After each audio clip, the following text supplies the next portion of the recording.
Welcome, everybody.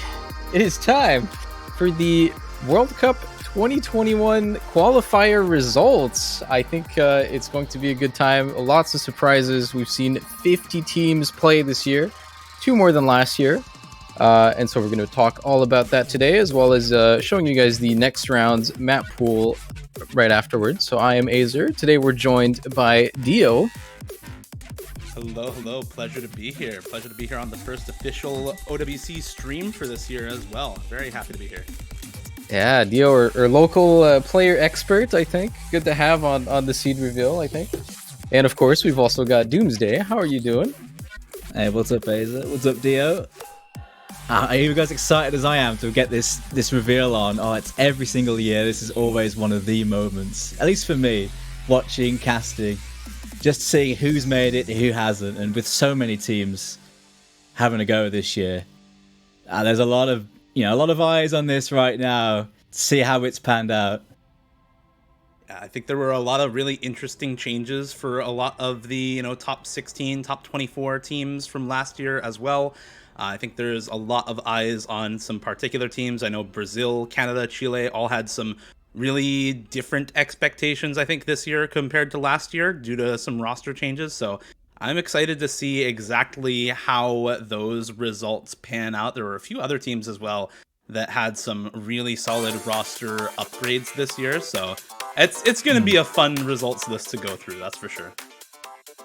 Yeah, on top of that as well, a few new names as well popping into the OWC World Cup this year. Some new countries as well that I believe haven't had a chance yet. Of course, we had Cambodia play the qualifiers this time. Of course, we'll find out how they did in a moment, but yeah, seeing new countries have a go is always fantastic as well. Yeah, I think personally, I'm a big fan of seeing all these new players every year. So many countries swapped out so many people, and a lot of them are very new names to the general community. Like if you've been paying attention to a lot of the tournaments, especially I would say like 4-digit tournaments or just lower tournaments, you're going to be aware of them. But as far as like the big stage goes, if you think of all the big community tournaments this year, maybe have had less exposure. So finally they get a good chance to show their worth, and a lot of them certainly did. There's a lot of pretty interesting player performances, I think, that are very fresh names, and I think we're a little bit unexpected. Yeah, and so many teams where, even established teams have been completely swapped out this year. And it's not only the new teams, but also just seen as established teams that all of a sudden have a fresh set of paint, new paint. But hey, I think, looking at this, we might just about be ready. I think we're pretty good to go. As always, there's 50 teams to go through, and it is already kind of late in the day, so we're going to be going pretty quick, I think, for a couple of these. So let's get right into it right now. Seed number 50, Colombia. Unlucky for the Elmic squad this year. Not a very good performance out of qualifiers. They had a few people swap out to put on more Elmics, but the extra similar names were not quite enough to get them through this year. They needed more Elmics. Cambodia up next as well. Again, fresh team. Have never played the World Cup before, so. Yep. Always nice to see new teams, but not this year. And Latvia as well. Last year's qualifier ranking for them was 47th, so pretty standard performance, I would say. Yeah, swapped out a few good players, notably a Colibed, so understandable that they unfortunately don't qualify this year, so good luck to them next year. All right, Israel up next, actually. This one might be a little bit of a surprise, but considering that last year they got 25th, but they also had Mr. Potato and Silver, so I think losing those two people proved to be a bit of a big hit. Yeah, it did, really. Missing some hard carries like that. Unfortunately, no progression this time, but we'll see how they do next year. Thanks for playing, though, guys. All right, Portugal as well. Last year got 33rd, so barely missed out on playing. This year, not so much barely, I think. A bit of a downgrade in performance, but... Yeah, I think losing some of the stronger players in like King Lizard and Misery from last year definitely hurt their overall performance. So, unfortunately, the rebuilding year not quite panning out with the qualification. Decent hidden scores, though. All right, Croatia up next. I don't actually have their last year's placing, but they did not qualify last year either. Nah, they didn't. It's not going to be this year either. Yeah, they did actually have a full 8-man roster this year, which is really solid, but yeah, not quite enough. All right, Hungary, who is doing an exact repeat of last year, actually. Last year, they also got 44th, and now they got 44th. The consistency on point right here. Sadly, not the kind they'd want, though. Yeah, again, an upgrade from 6 members to 8, but still having the full roster, just not quite enough with how competitive it was. All right, Estonia actually at 43rd this time. Again, a little bit of a downgrade, similar to Portugal, losing a lot of their pretty key players. Having a hard time keeping up, it looks like. You know, Ansenth, no Abyssal this year. Tiger Claw as well was fairly solid for them last year, so even with adding Sidra and Revo, it just wasn't quite enough for this round. You know, Switzerland, who got 43rd last year, so again, pretty consistent. Pretty decent DTs, though, actually.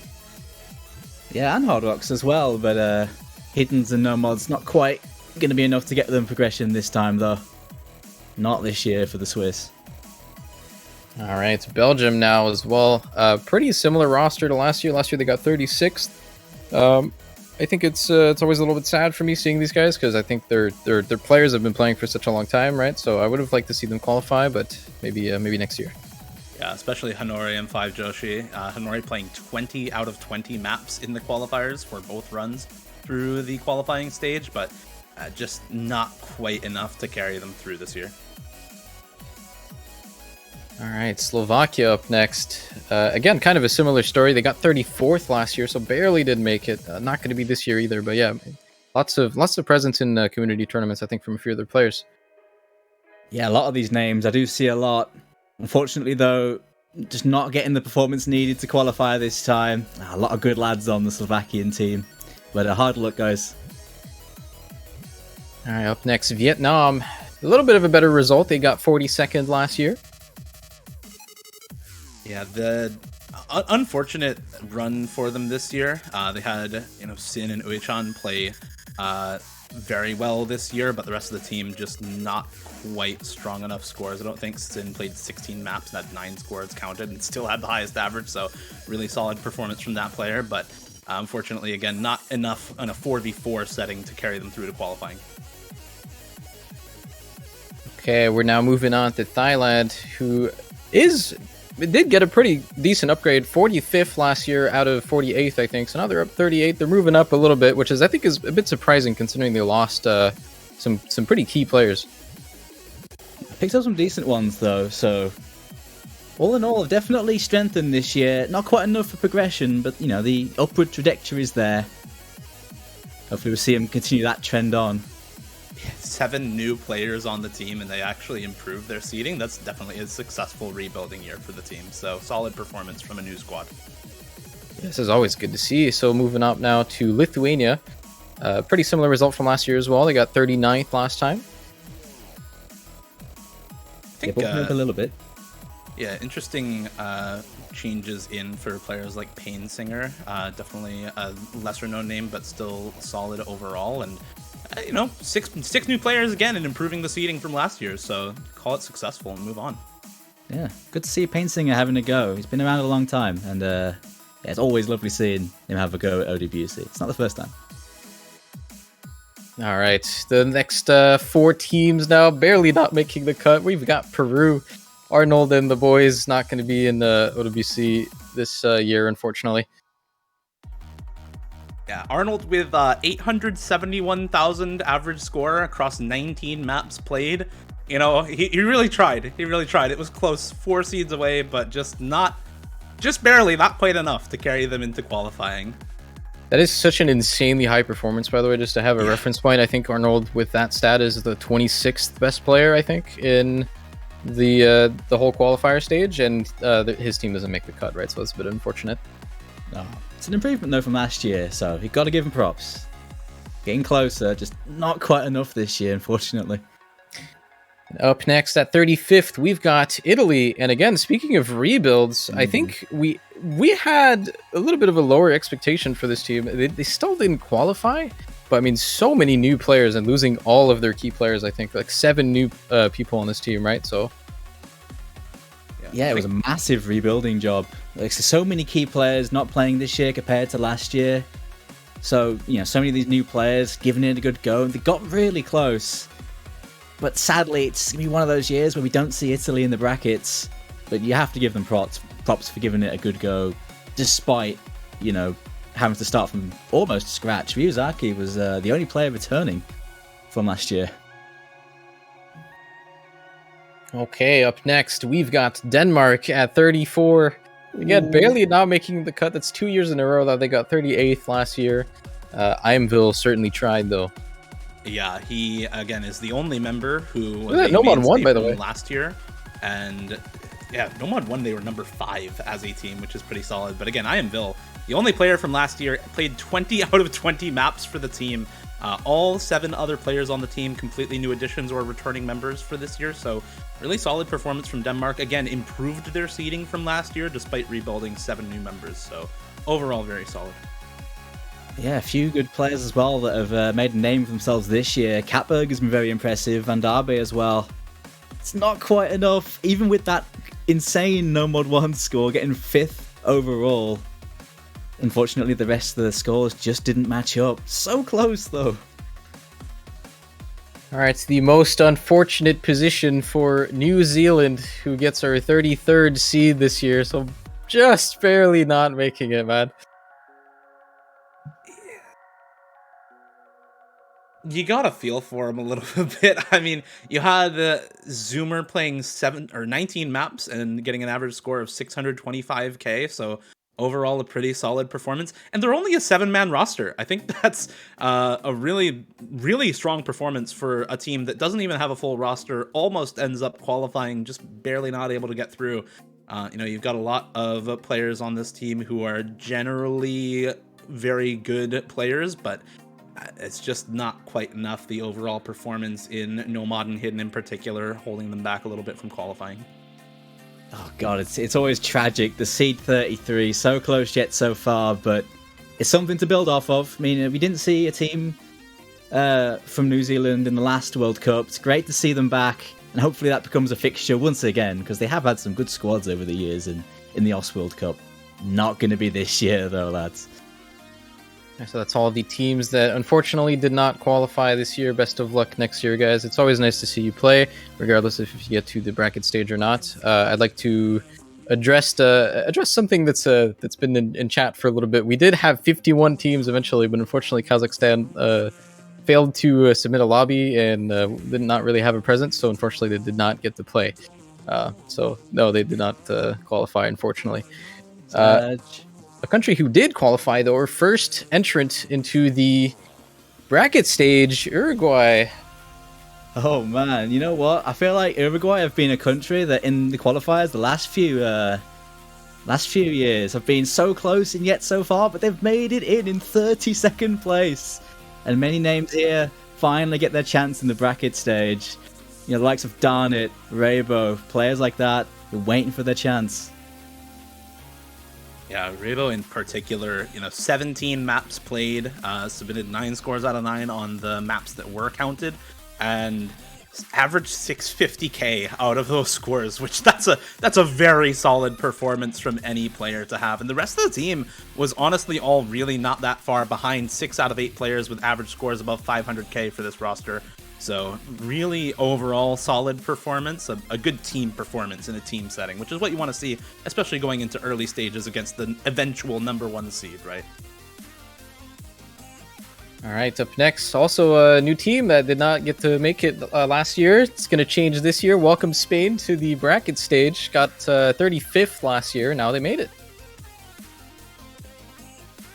Yeah, this is an interesting placement for Spain. They've got some very strong scores on, ironically enough, the AIM maps and then the tech maps. They've got really good Nomad 1 and Hard Rock 1 scores, and they've got really good Nomad 4, and you can kind of call Hard Rock 2 a little bit of a control-focused map as well. So really good scores on those maps.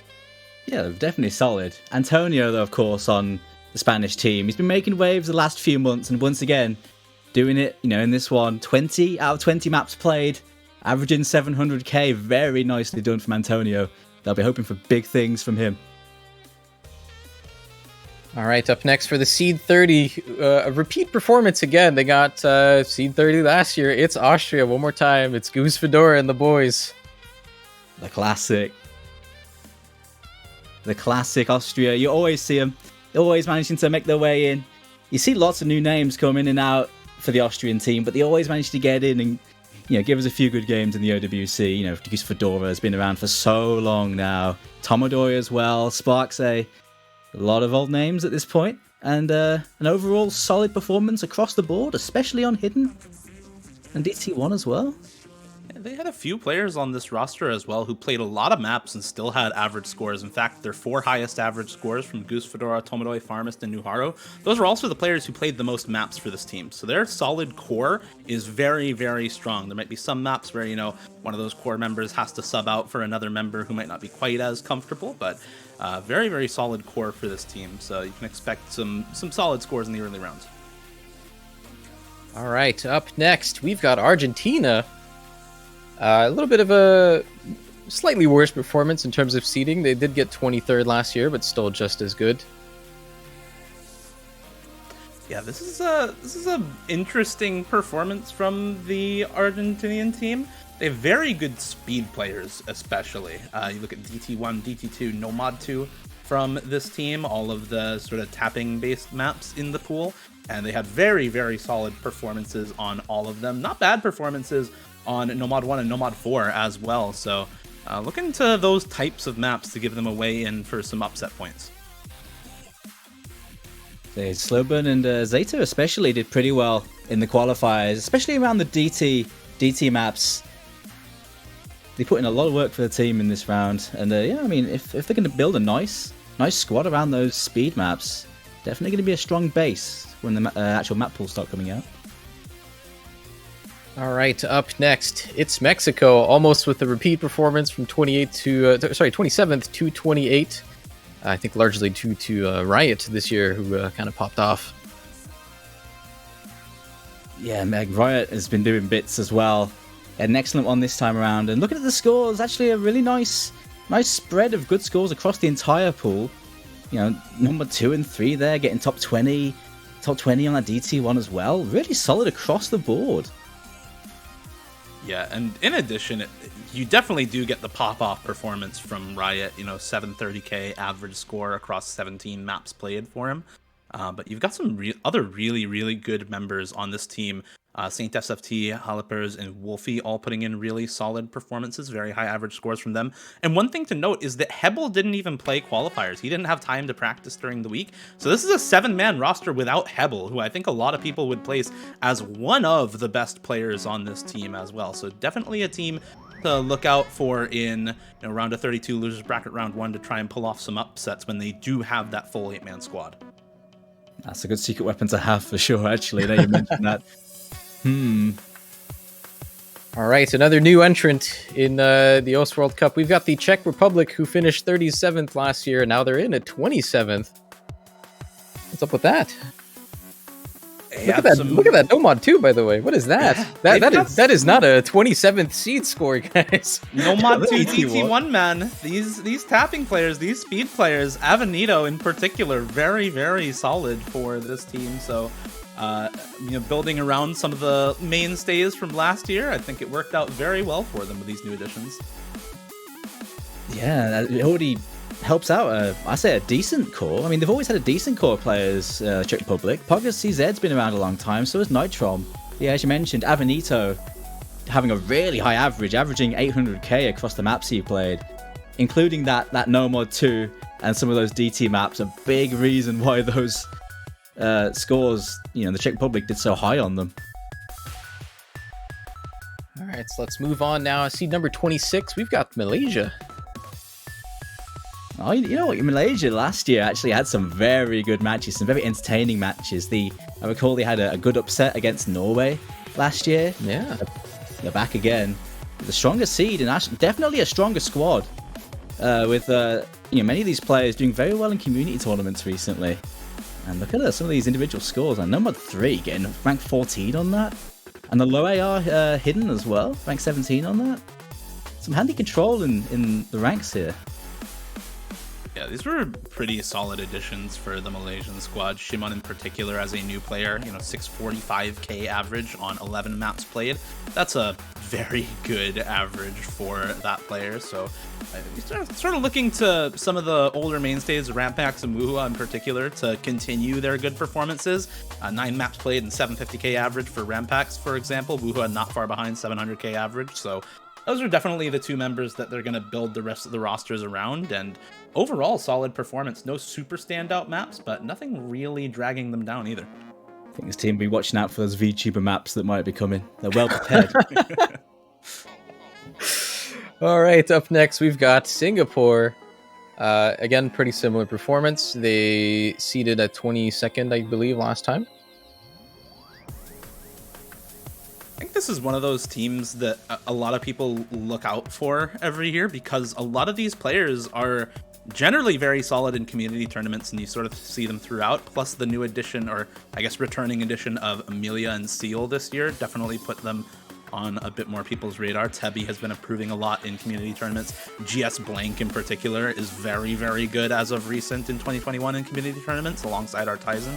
So kind of interested to see how they do in the bracket stage, especially when their MVP in qualifiers was actually somebody else. Yeah, Lost Light actually making waves this time around in a team of very accomplished players. So that bodes well for some of the backup players as well. A good solid squad here, and I think a lot of these players could definitely put in MVP performances when needed. That's always such a scary thing to go against when you think of all the names, and then the guy popping off is someone that you're not even thinking about. It's crazy.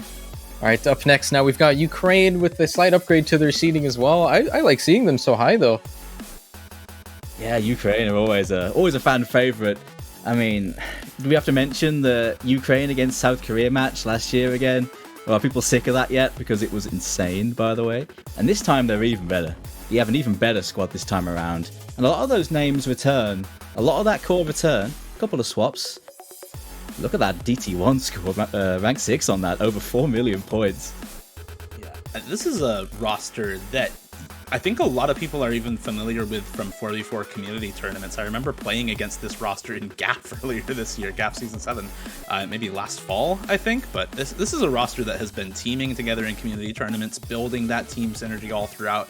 And it really shows, because the average scores for almost all of their members were above 500k. 4 out of 8 members with average scores above 600k as well. So their core roster is very, very strong for this team. They're going to have relatively consistent scores across each round through all of their players, which is really valuable to have when you're in that 4v4 setting, and just a little bit more score on one other player really can make that difference in close matchups. All right, up next we've got Finland. And I think also Finland, pretty significant roster change. But again, we keep talking about those core of players, and this is it, man. They've got a solid core on this team. Yeah, these are changes on this roster that I think a lot of people were concerned about. Freeze gone, Jarkek gone, Samoyed, Shdu's gone, Vuki gone as well. But these 5 new players, Ataraxia, Savilju, Zipe, Apacito, and Amacetic, if you play rank-restricted tournaments, or if you've been following Osu True Skill for the past year, you might know some of these players, and you might know just exactly how good they are. Every single one of them had 500k or 600k average score on this team. It's actually crazy just how consistent the whole roster is.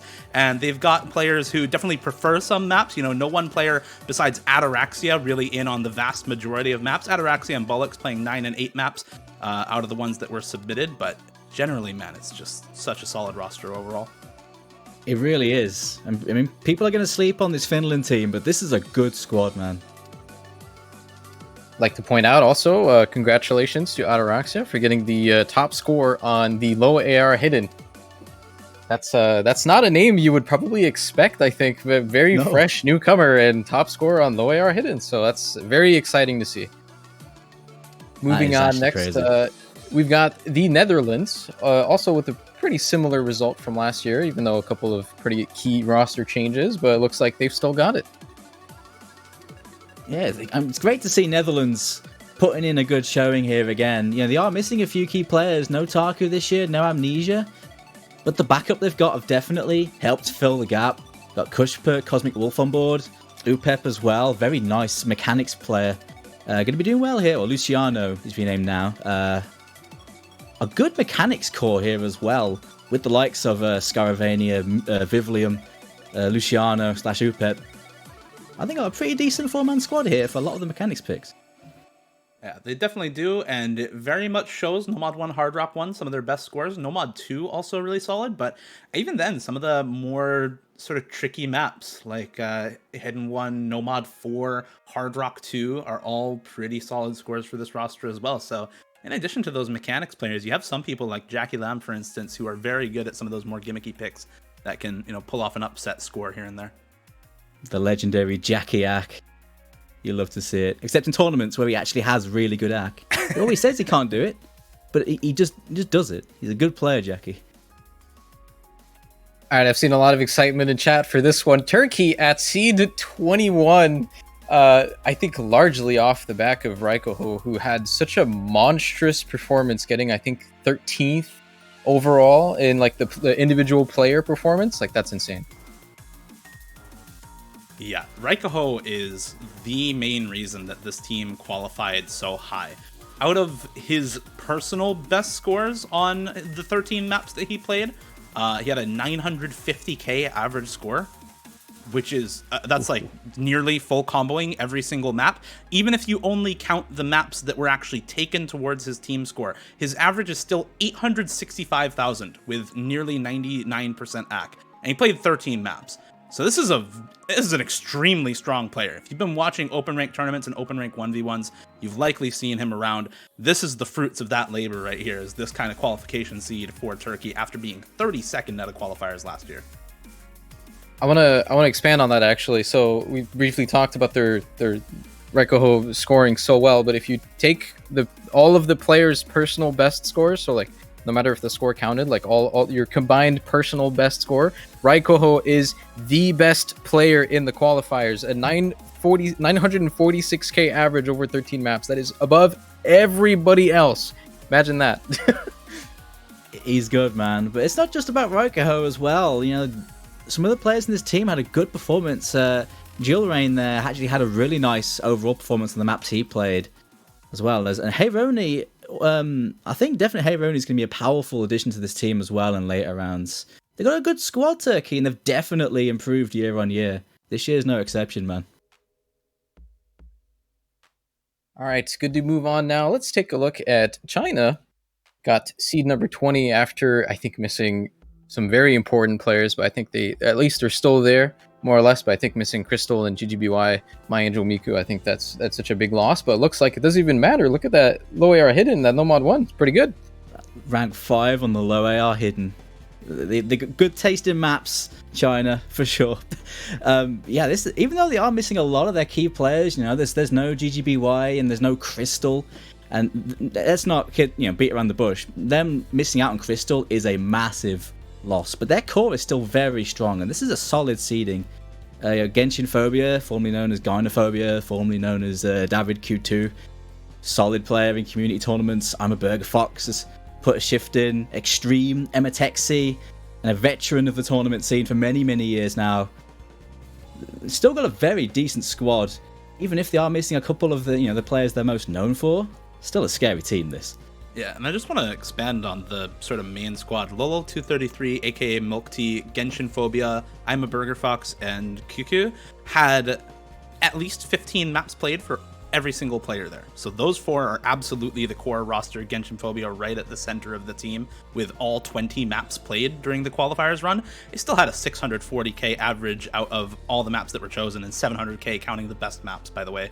But the best average on the team is actually a new player, Strife. This guy's Hard Rock scores are really something else. I think he's going to be a very solid addition on some of the more niche maps, and even then the core roster can very clearly put up incredible scores on some of the very different sorts of maps compared to what their niche players are good at. All right, up next at seed number 19, we've got Norway. Again, a pretty repeated performance. I think they got 17th seed last year, but yeah, pretty solid across the board. And look at those Nomads. Honestly, Nomad 3, Nomad 4, excellent job. I think it's worth noting, though. I think the biggest upgrade for this team this year is that their core of players, like all of their players, have seemed to stepped up their level a lot. Like there isn't really a big carry in this. Yeah, they definitely had a lot of people step up their performance overall. You had very high average scores for basically all of the players, as well as 2 new additions that I think are pretty solid for the team. We've seen Nineric pop off a lot in recent open rank tournaments, Penguinzy as well, having really solid performances around the year in 2021 community tournaments. So definitely a team to watch out for overall. And you can see the fruits of some of their labor here. Number 5, number 6 on Nomad 3 and 4, number 17 on both double times actually, and the overall hidden performance that is incredibly solid for this team. Yeah, Norway have, they're always stereotypically the hidden team because they have such good hidden players. But honestly, I feel like their strength is more in mechanics these days with the likes of Fiel, Melva, Marcus, Nineric, and of course GN and Yokes Pie can fill in where necessary. They have the tools for the job. Really good mechanics backbone in this team, as well as that explosive reading power in Yokes and GN. Yokes had a very good qualifier, actually. Very good qualifier performance. Yeah, Yokes actually at the 20th position for average score personally, so very well done. Moving on now to Taiwan, who we were honestly a little bit worried about after losing the majority of their core roster, like Flask, GFMRT, Zane, Riser not here, but it looks like that doesn't even matter. They still got the people to replace them, and rank 3 on tech, I guess. Yep, tech team right here in Taiwan. I mean, they still have the players to make that happen. Of course, Shield returns, Sheen and Nariko returns, Dazzlewind, Spines Knight, some of the core of, the previous very strong Taiwanese rosters. Yeah, they are missing a few of that motley crew in likes of Flask, GFMRT, Zane, Riser. But you know what they got in return? The legend himself is back, Mr. Rucker. You love to see it. You definitely love to see Rucker back for this year's OWC. Absolutely a legendary player. I mean, he's been playing the game since, for how long now? At least over 10 years for sure. I mean, this guy is an absolute mainstay of the game itself, and seeing him back in is really, really cool. This is another team where you've got really, really consistent qualifier performances across the entire squad. If you're just looking at the average of their best scores for each player on each map that they played, 7 out of 8 players had an average score above 600k for this squad. So this is a very consistent team performance overall. And even if you're just looking at average score from the maps that were taken for their qualifying runs, those 7 out of 8 players still have an average between 750k and 540k. So this is a whole squad that really put in the effort, and there's maybe 2 players that you could shout out as having really insane performances, which are Shield and Shinonoriko, which shouldn't surprise a lot of people if you've been watching open rank tournaments this year. Sure, the seed's a little bit lower than it was last year, just a few rounds down, but this is still a very scary Taiwanese roster, especially early game. All right, a bit of a newcomer to this placement range. Here is the Philippines. Big upgrade, I think, very largely off the back of a single player that had a pretty crazy performance. Yeah, this is a roster that I think a lot of people looked to and said, man, these are some really good upgrades this year. But even some of the mainstays from last year are still just putting in massive work, particularly Hyuk. He played 19 out of 20 maps, had 10 out of 10 scores counted, and regardless of which way you look at his average, he had an 880,000 average score across all of the maps that he played, which is just absolutely phenomenal. I mean, his average is 200,000 points higher than the next best player on his team in My Angel Fubuki. This is a player who will absolutely be the carry on basically every single map for this team, because that's how it was during the qualifiers. Especially early rounds when you do get 17 versus 14 as a matchup, for example, you're really going to be looking to that player to put in the solid performance needed. Yeah, they are going to need it, of course, but with that performance, that is a very confidence-inspiring performance from Hyuk. I think as a team, though, this is a strong team. I mean, rank-wise, you can see they're very highly ranked. Doesn't mean too much, but there are some powerful tournament players in here, and I think we could definitely see, more of a skill ceiling, actually.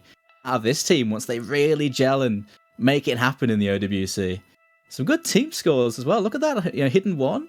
That Hard Rock 2, the Precision Hard Rock, man, 3.5 million almost on that is very solid. Nice mixture of highly scoring maps there. All right, up next, it is Brazil at Seed 16. Lots of changes again this year, I think. Not too many roster changes, but lost a couple of their key players. And I think Carrito, one of the newcomers, getting MVP, only played 6 maps out of 20, but still getting an 877k average, which is excellent. I mean, even despite some of the changes, Brazil are still Brazil, and they've still got some very scary players. Of course, Mouse Easy, he may be tablet easy now, but he's still a very solid player. And with the likes of, Korean Maluko in there, Misty, it's a strong core. But you have some new players like Defons who have been making waves this year. Ex-Kirito as well. Only just making the rank range. Actually, I think he must have dropped down after he signed up, but on the very edges of qualifying, but he makes it here. Yeah, one thing to note about Ex-Kirito is that he was actually ranked 2000 like 4 months ago or so. He actually dropped rank for some community tournaments, and so he has a much higher skill cap than you would actually initially think from this player based on his solo rank.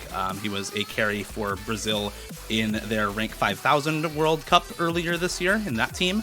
And he's definitely showing that on these early stage pools, this qualifiers pool is only a 6.5 star pool, really, and he's putting in the performance, man, on this pool. So despite missing mainstays from the roster like Nissan and Tusk from last year, Dada as well gone, these new additions in Defons, Tones, and Ex-Kirito absolutely turning it on and making sure that the team does well. Rank 2 on tech. That Camellia score, whew. Yeah. I would say the next 8 teams or so, it's been pretty close. It's actually been very, very close in terms of the seeding order on them. So we're gonna get into the mishmash of the top 8 now, the rush to get the top 8. Unfortunately, Romania at 15. Well, it's not really unfortunate, honestly. I think it's still a very good result. And I think Romania somehow ends up always in the seed range where they're always just kind of like terrorizing the higher seeds, because after all of the things that Romania has done in OWC, you never really would face them. It's you never know what they pull out, Yeah, it's really interesting seeing this team in this seeding, because I think it's very clear where their weaknesses and strengths lie. Badu number 2 on the low approach rate hidden map, only second to Ataraxia, who we discussed earlier. But this is a really solid team overall. Nanoya number 3 on Nomad 2 as well, so they had some really solid single scores from these players. But Eternum and Badu are basically the two-man carry squad for this team. Badu going in for 14 maps, getting an 881k average, and Eternum going in for 18 and getting an 854k average. So those are the two players that the rest of the roster for each map is built around. Definitely two very different players, however, in terms of how they play. Eternum, a very, very solid speed stamina player, and Badu definitely not that. So the roster is, sort of based around the dichotomy between how good they are at these two very different skill sets. Honestly, looking at these scores, though... Oh, sorry to cut you off. I just want to mention, looking at the seeding, it looks like the DT scores may have not been what they hoped. Because look at all the rest of their scores. Look at those no-mod and hidden scores. And even the Hard Rock scores. It just seems as though, the Hard Rock 2, those last 2 DTs, not quite up there, man. Some very good of potential for scores, both. A lot of potential for more there, but I think just looking at Eternum and Badu again, if you rate the player performance, I think Eternum comes at 19 and Badu comes at 21 out of 400 players. So really, really top tier stuff. Again, really scary, I think, once the pool gets harder as well. Up next, we have got Australia, Rip Pick'ems, at rank 14. One very important key distinction. Actually, so something that's extremely important. Emrek did not play the qualifiers, and yet they still are the number 1 DT team. What is that?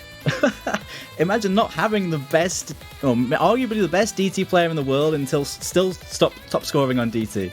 That's actually kind of crazy, but when you look at the roster, it's not really a surprise, is it? You know, Jordan LR7, Dummy, Suffix in there, Milo Milkshake. That is a terrifying double time team, and that's not even including Mr. Eck. It's something else, man. Yeah, the overall team really did very solidly for this squad. Not having Emrek obviously hurts, especially on a lot of the rest of the pool outside DT, because I think this squad is really built to just speed abuse a lot of teams in this tournament. But they've got very, very solid scores on, for example, the Hard Rocks, on the sort of mechanics maps as well. Hidden 1, Nomad 1, they have very, very good scores, which is not all that surprising with players like G2B and Machine on the team as well. So really solid stuff from this team overall, despite missing their best player during the qualifier round. No doubt, though. I mean, once Emrek returns to the squad, though, they're going to be a force to be reckoned with for sure. I don't think anyone needs telling. This is a good team. All right, up next, it is Russia. Ooh, lots of changes in this one again. I think a lot of people were pretty excited to see the new players, but also a little bit sad to see players like Elementary and Gasha not play, but doesn't seem to matter too much. They've still got it, doing very well. This was a big team-wide performance for the squad overall, and if you look at the individual names on this team, I don't think they really have a single player who is definitively their strongest player. You can make the argument that, you know, whoever goes in for the most maps and does the best in qualifiers is their strongest player, but really they've got such a small range on their average scores between, you know, 630 and 850k among their top 7, that it's hard to even make that distinction anymore. This is a team where everybody pulls their weight, everybody contributes, and they're all kind of good at the same sorts of things in general. They've got really solid scores on a lot of the more tapping focused maps. They're also very, very strong on Hard Rock, the 5th best team on Hard Rock overall during this run. So really scary team. I think everybody knows Russia as the team that sort of demolishes early stage. So I think a lot of the middle seeded teams are going to be very scared to go up against this roster when they do have such a consistent team performance. It's a good ability to have that. You know, if you have 5-6 year players be in contention for a map, it allows, you know, his top 4 to be very comfortable on that map. You know, having a versatile roster like that's powerful, especially in the early game, and hopefully they can make use of it in the late game, because they do tend, when they get to like the very, very late stage, they may fall off a little bit. But with all these new players, we'll see if that changes. It's a very good squad, this. Nice score from Mr. Future on the Hard Rock 1, getting ranked 5 on that as well. All right, and up next, it's Hong Kong. It's seed number 12. It's A21 in the boys. The FC Machine, A21 himself. But, you know, with the rest of that squad, that's a decent squad. And, you know, maybe a few years back, they were known as the team that had very low-ranking players but demolished higher-seeded teams. But now they have a higher-ranking squad, you know, with the likes of MCY4, another beast who's been doing well this year. Shiraha Yuki as well has had an excellent year in community tournaments. Dragbit 3 as well has been contributing very well. And also, RLSC is a really cool addition. I feel like RLSC is the sort of guy, you see him on like every like hard no-mod map that has like a no-mod only top 50. You always see RLSC near the top on like almost every ranked map like that. Yeah, he's just a crazy, almost like gimmicky consistency player. It's hard to describe exactly what he's good at, but definitely has his niche, pulled off some good scores in the qualifiers. But interestingly enough, those top 4 ranked players on the team, Shiraha Yuki, MCY4, Dragbit 3, and A21, were actually the top 4 average scoring players for this team. And they also all played at least 14 maps during the qualifiers. So that 4-man core for this team is just incredibly strong. A21 obviously is the player to look out for. Number 15 overall out of over 400 players who played in the qualifiers, and an 860k average score no matter which way you look at it. So this is a player who has an incredibly strong, consistent base of other high-ranking players to back up that sort of carry performance, and that makes them a very scary roster to go up against. Those Hard Rock scores, man. Woo, look at them. Both of those. Really, really solid. Even the Nomad scores as well. I mean, Yeah. single digit on Nomad 1 and Nomad 4, number 11 on Nomad 3, and number 10 in Nomad overall. That is a crazy performance. Yeah, it's worth noting again, A21 placing 15th in the player leaderboard, so excellent job. I think we were all looking forward to see what they could do in OWC, and yeah, it looks very promising.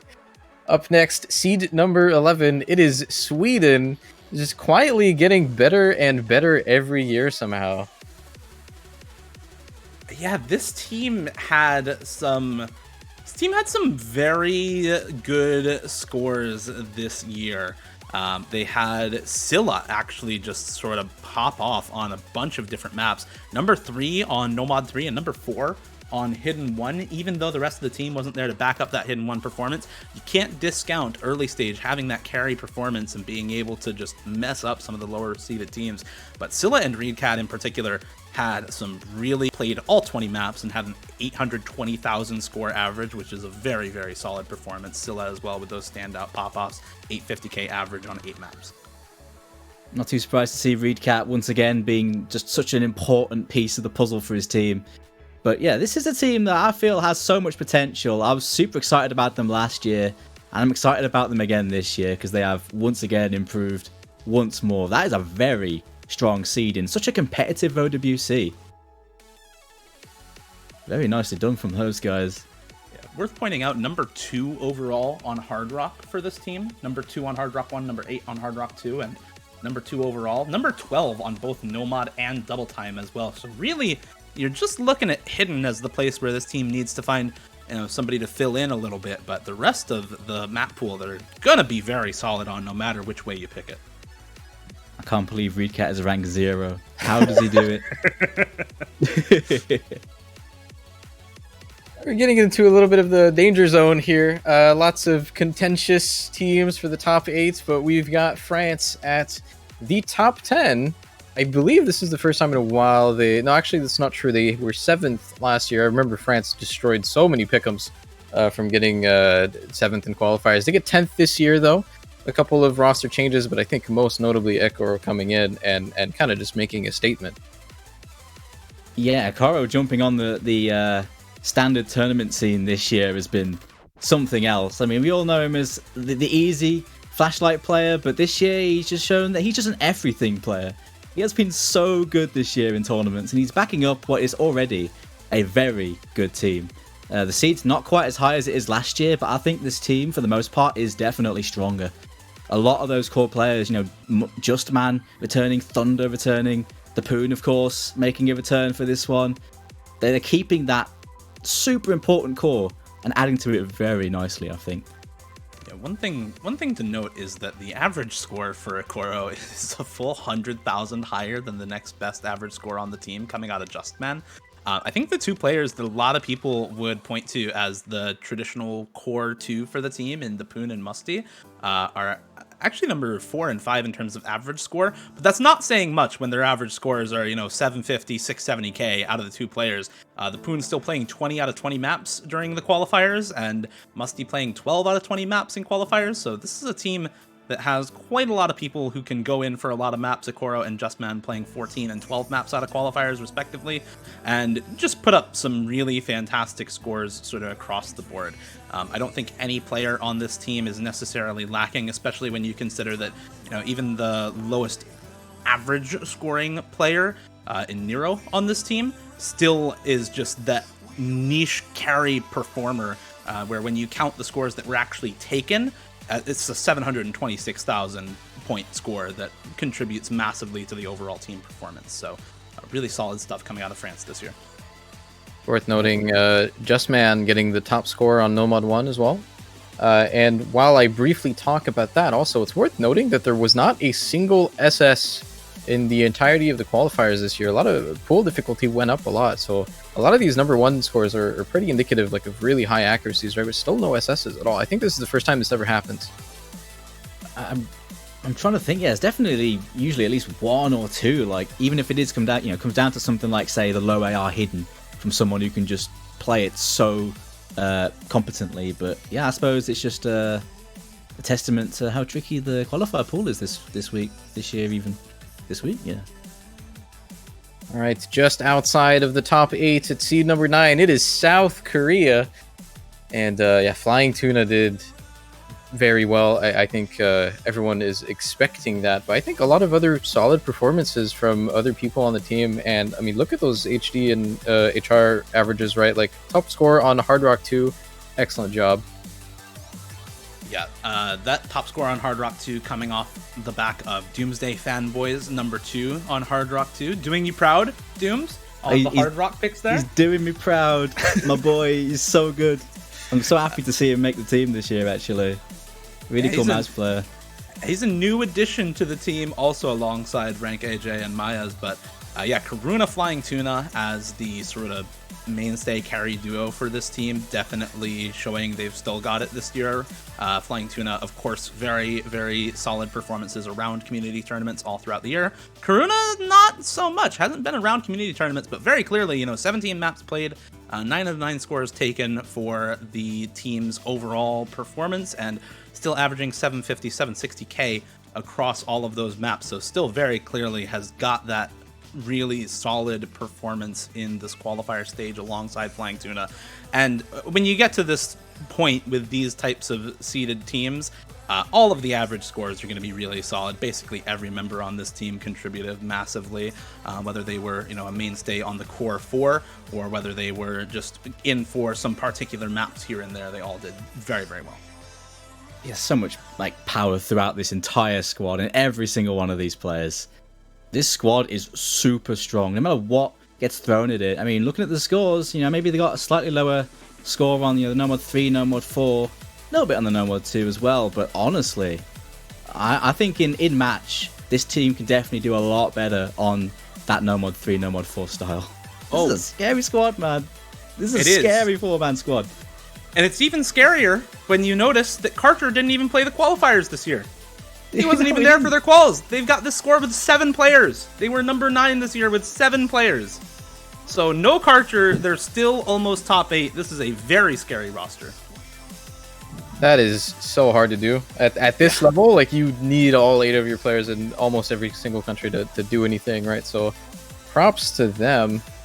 We're going to move on now. Our first entrant into the top 8, it is Bubbleman and the boys. Let's just talk about this for a second. I know there's a full team here, but before we even talk about anything, let's just take a look at Bubbleman's accomplishments in the qualifiers. Bubbleman's obtained number 1 on No Mod 2. He's got number 3 on Hidden 1, number 5 on Hidden 2, number 2 on Hard Rock 1, the best score on DT1, and number 3 on DT2. That is such an absurd amount of MVPs that nothing is ever come close to this. Like, no one's even come close to this level of dominance from a single player. That is such a crazy performance.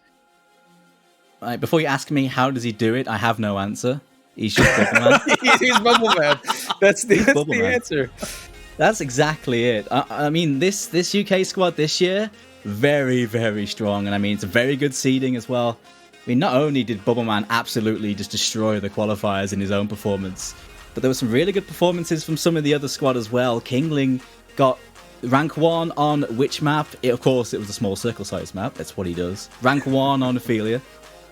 But on top of that as well, just some really strong scores across the team as well. Majora, who has been on an absolute tear in terms of his own improvement. His skill ceiling is rather large at this point, Majora. And he had a good run on the maps he played this time as well, really contributing to the qualifiers. Also, shout-outs to some of the new players joining. Gemzy, playing his first OWC, very, very strong aim player, but also very capable hidden player, including low approach rate. So, a good low approach rate little wild card there in Gemzy. Yeah, it's a little odd to see this team. On DT1, they had the top 3 players in Bubbleman, Malteser, and Majora. And then they had a very, very solid DT2 score, number 5 overall DT team. But they've also just got a really incredible hidden reading roster, number 7 on both Hidden 1 and Hidden 2. So this is a team that is definitely versatile, that can score really highly on a wide variety of maps. You have to be that good in order to place this highly.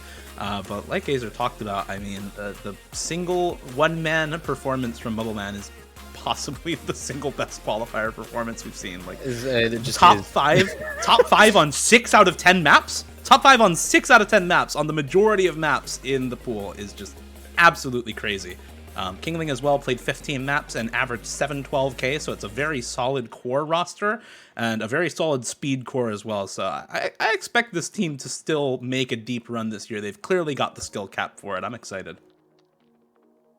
All right, we were doubting them a little bit potentially, but at seed number 7, it is Japan, losing 2 of their really important players, but doesn't look like it matters. Still placing 7. I think it's a very, very high seeding. They placed 11th last year, and I think it's worth talking about how good Varvalian is too.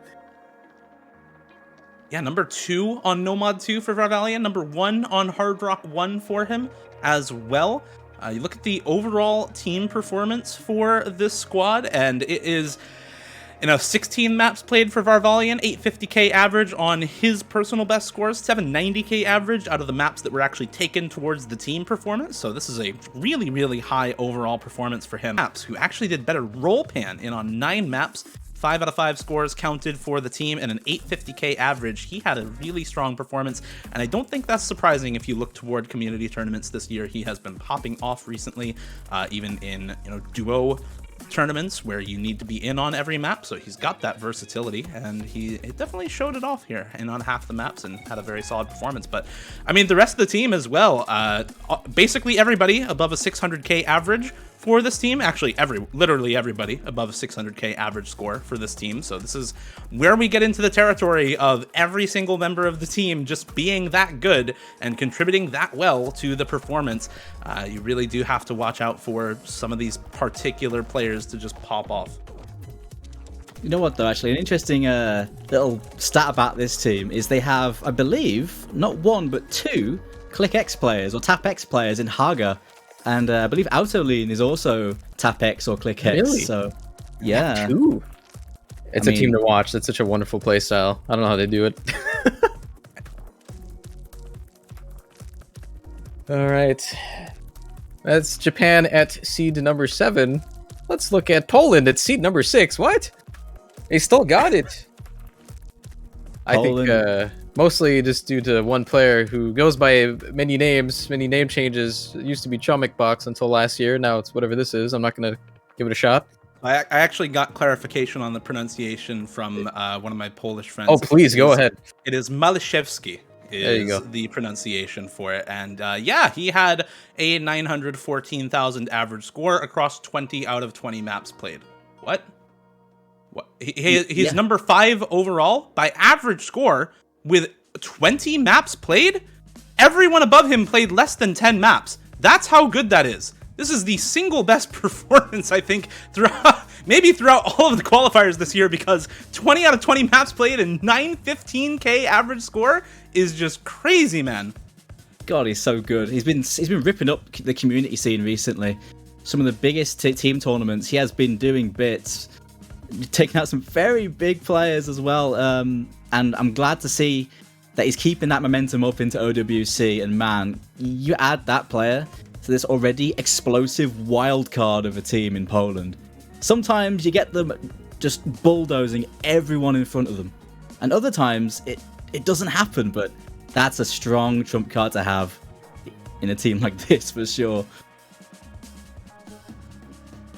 We also, we want to shout out the really strong performance from Malishevsky, aka Chomic Box, but also some of these other players on this team are just that good that you get a really ridiculous overall performance. The number 2 average scorer on their team in Mustache actually played 18 maps also and had a 750k average. So these are players who are in on the majority of maps and still getting really high average score. That type of versatility on a core 4 where you have Mark, Marucha, and Rafis also in for 11 or 12 and 11 maps respectively and still getting above 700k average. I mean, those are scary players. Notably, they did this without Wubblewolf. This is a team that gets seed number 6 without Wolf playing at all. So being able to add him in on some of the maps that come out later on in these map pools is a very valuable tool. Why do we have, by the way, multiple teams in the top 10 who played with 7 players during qualifiers, by the way? Yeah, that's what scary. is this? That's really scary. Exactly. I was going to mention as well, they got rank 2 on the lower approach rate hidden, and Wolf wasn't even playing. What? Also no Bartek, by the way. Also no Bartek. Bartek this year because he's doing the map pools instead. So They're missing 2 beastly hidden players. And they still did that. That's an insane hidden roster, even without those 2. Crazy. All right. Well, there's only 5 teams remaining, and here's a bit of a newcomer. I would say this is a little bit of a plot twist, but I mean, we've kind of seen this one coming. We hyped this team up a lot. Last year, placing at 20th seed, but big upgrades, and there you go. They pay off. 2 number 1 scores from Indonesia, and Lifeline being right behind Melishewski or Chomik Box, I guess, clocking it at 905k average over 16 maps. But if you look at like the individual scores on this team, there are just so many players at the top of the leaderboards. You've got Lifeline at number 6. You've got Krez at 17. It's just honestly fully expecting this team to do really well, and here they are. We've got Skydiver at 40 as well, and yeah, I mean, you can probably talk a lot about this team, right? It's a little bit of a new team that we haven't seen too much yet, but I think we'll see a lot of this year. Absolutely. I think, to be honest with you, people that have been following a lot of these players won't be too surprised at this seeding, but even then, seed 5 is very, very high. But the performances warrant it. Lifeline has absolutely been on excellent form last 6 months. Krez, absolute beast. And Skydiver as well, even though maybe he hasn't been too active this year, still shows he can hang there, even with those crazy players that Indonesia have now. And Ro as well. And I feel like not enough people talk about how important Ro is to this team, especially for the gimmick maps. Yeah, and I do want to talk a little bit about Ro, because this guy is part of that core 4 for this team. If you just look strictly at average score, it's actually Dito who has the highest average, but it's only because he played very few maps on this team. Very solid on those particular maps, but when you're looking at how strong a team is overall, you're looking for players who can go in on a wide variety of maps and still come out with fantastic average scores. Lifeline, Krez, Skydiver, Ro, those 4 players all played at least 12 maps, all had at least 6 scores counted, and all had at least a 750k average across like between 12 and 16 maps. Those are crazy average scores for those 4 players, and if you've been keeping track of open rank tournaments this year, you know Krez, Ro, and Lifeline have been putting in work in basically every single tournament. They have been practicing all year long, and you know, I've said it before, this is the fruits of the labor throughout the past year for this team. So much improvement for so many of these returning players on Indonesia, and the new additions in Krez and Dito definitely paying off for this team. So I am super excited to see how Indonesia does this year, especially with ridiculous performances in every mod besides Hidden. Hidden is the only mod category where they weren't single digit, and even then, they're number 10. Like, this is a fantastic team. Yeah, that DT1 score, man. 4.6 million. Ooh, man, that's spicy. All right, well, Dio, you said you're a little bit excited about Indonesia, but I know you're very excited about the next team. Why don't you tell us a little bit about Have ye little faith? Have Have ye little faith in Chile, man? I got so much flack for predicting this team top 4 on our prediction stream. Yeah, I was right. This team is that good. They are that good. Intercamping in particular, 900k average across 20 maps. What else do you say besides this guy is the carry to look out for on this team? And even then, I think a lot of people, myself included, were looking at Matthew to really pop off. He definitely did. 18 maps played and a 730k, 770k average across those 18 maps that he played. But the versatility of the remaining 6 players is really what allowed them to get this high of a score. Danielle, Montenegro, number 37, all with very high average scores. Gonza as well, with a 726,000 average score across the 4 maps that he had counted towards the team's performance. And even then, Zazreed with a 700k at the 7th highest average score is a 700k from him. This is a ridiculously strong roster overall, where they've just got, you know, 2 very, very strong mainstays in Intercamping and Matthew, and then 6 other players who can just go in on whatever maps needed that plug up all the holes, especially anything on Hard Rock, man. Number 1 overall team there. I think this is a really good sign for Chile, not just because, obviously, this is a very impressive performance. Ridiculously impressive. Look at that improvement. 17th then, 4th this time. But I think Yeah. this team have a really good skill ceiling, you know. If they can get to the late stages, they have intercambing, and they have Mathy, and they have Danielle. Just looking at the skill ceiling on this team would terrify even the absolute best late game teams. I think it could give pretty much anyone a good game on a like a finals pool just with their core three. This is an exciting team, man. I'm really excited to see where this team goes. But really though, like I genuinely am. You look at like their skill progression over the last like 3 or 4 years, where it was essentially just Mathy and like pretty much nobody, and they were struggling to get out of groups or even pick up a single win. And then intercamping comes in, and a lot of their other players like number 37 and TFGE start popping off last year, 2 years ago. They slowly get better, and now they're at seed 4. What comes next? You know, like I'm very excited to see how good Chile can like potentially get the next year. Even the biggest like upward trend for a team we've seen in a very long time. So definitely looking forward to that. In our top 3 now, there's only 3 teams remaining. What's it gonna be? Who's it gonna be? I don't know. I mean, I think everybody knew this team was gonna be here, but the actual seeding it was gonna be at wasn't so sure. But Germany, top 3 this year. The runners-up from last year, what a fantastic final between Germany and you-know-who, but once again, they are back in with an improvement.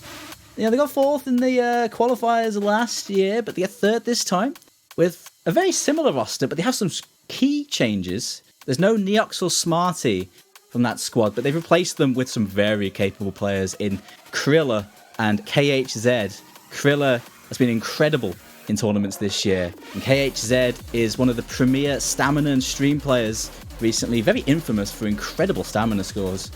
Great addition to this already well-rounded roster. I want to touch on that real quick because there's so many big names on this team, but Kriller being one of the new additions, easily I think the MVP in this team.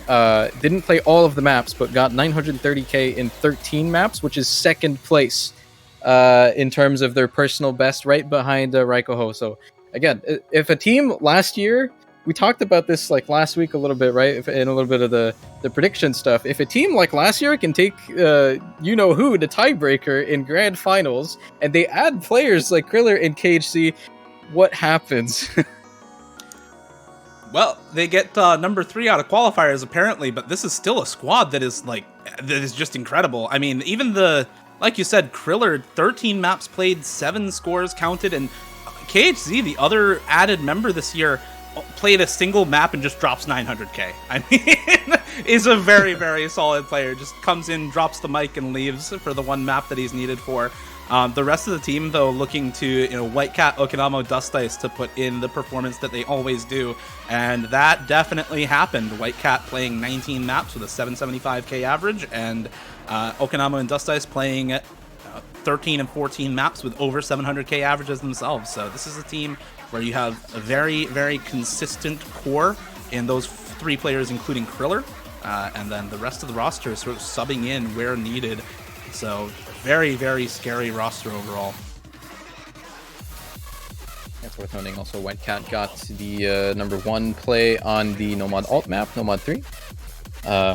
But yeah, I mean, we didn't even talk about like most of their other like big name players, right? I think they're all kind of mainstays, so everybody knows what to expect. But I think in the interest of time, we can move on to seeds number 2. It's Canada. What? I'm gonna do the same thing I did last year because what? And deja vu here. I mean, Canada last year got really good because of a lot of really good speed players, and then lost all of them, and then it turns out they're still really good. So, yeah, I mean, lots of big changes. I think the scariest thing about the Canadian team this year is there isn't really one player to look at. Like, everyone pulls in their weight. Like, you could look at Vispirit, who mostly does a lot of the gimmicky things. He doesn't play a lot of maps, but is one of the top scorers of the entire qualifier stages, even though he's only played 4 maps. And he's basically top scored almost all of them. Or Zudi and Nick, who present an excellent core, both getting over 850k averages in like 14 and 16 maps. But like, there's just such a wide distribution of, I guess, credit to this team, right? Like, it's very hard to play against, I think, because they seem like a very, very well-balanced team. Yeah, I mentioned this about Russia as well, where you have you have such versatile players that for any given map, you can have 5 or 6 players who could play it, and then the 4 you put in for that, gonna be super comfortable. That's so powerful, and especially you combine that with just have a really good, they have really good chemistry, really good mentality going into games. They have a great setup going into pressure situations like this. And that's probably why they did really well again in the qualifiers. Yeah, this is a team where even a lot of your new players this year are still very seasoned tournament players throughout the community. Xylus, Curtis, Vesprit, Jeremy, and Muffin Slayer all are really, really experienced tournament players in general. Obviously, I think first OWC for all of those players this year, if I'm remembering correctly. But this is... Yes, it's new for 5 people, and the other 3 just played their first time last year, so it's a very, very fresh roster. That's insane, actually. That is insane. Placing number 2 with that roster is an incredible accomplishment. Really well played from Canada. And I mean, looking at the Nomad and Hard Rock scores on this team makes me very scared for any team that tries to go up against them. You talk about versatility. Well, the Nomad pool is basically 4 completely different styles of maps, and they were top 10 on every single one of them. So that absolutely points to a very wide variety of skill sets on this team. And like you said, the top 4 players all playing very different sorts of maps really speaks to that. I think most notably those Zudi, Frankie, and Xylus getting pretty high placements on a lot of the Nomad and hidden maps. But just looking through like their mod results too, like you can't really pinpoint what they're good or bad at. Like they have really strong placements and also some weaker ones in like all of the mod pools. So I mean, I think good luck to anyone who plays against them. I think strategy is going to be pretty important. Of course, though, there is one team remaining, so I'd like to congratulate our seed number 1, United States. Again, crazy development. I mean, who could have seen this coming, right? United States just getting better and better, going from seed number 1 to seed number 1. Yeah, I mean, yeah, go on, Dio. You should take this. It is a little bit of a development, though. You sub out 5 players on this team. Yes, you get back, a completely seasoned tournament veteran in Digital Hypno, who has been there for 2018 and 2019, I believe 2017 as well, so has 3 previous years of OWC experience with this team, and won at least 2018 and 19 as well with them. But subbing out Kablaze, Apraxia, Vaxe is gone on this team, Rectigon is gone as well, BTMC also leaving the roster. I mean, those are 5 very strong players that you sub out, not to mention who I think most people would call the single best tournament player in the world, in Vaxe, is now gone. But the players who come back in, Digital Hypno, Arison, Exarch, Taquito, and Utami, those 5 players played really fantastically, and I think it would surprise a lot of people to know that some of the newer players had some of the single best average scores across the entire tournament. Utami played 12 maps but had 7 out of 8 scores counted with an 884,000 average. But even in spite of that, the entire team is huge. You can say that the average scores for this team were all way above average because basically everybody has average scores around that 800k range. This is a team that just has the full roster consistency at every stage, and it makes them so scary to go up against. 7 out of 8 players with an over 800,000 score average for this team. That's just ridiculous. It's unparalleled, right? That's why they're number 1. I think the real question is, out of all those teams, that's placed below the US, how or will those remaining teams match this terrifying team? The fact that they're missing players like Vaxe, that is definitely a hit. But the fact is they have a stock of insane players. They can swap in and out, and they are still the team to beat. But we'll see what happens during the tournament. We'll see. This is a very competitive OWC. Nothing is decided yet, and I think this year could be very close, even with this team. I'm excited to see how other teams match up to the US team this year. Yeah, well, congratulations to all the teams who qualified for the World Cup this year. Of course, the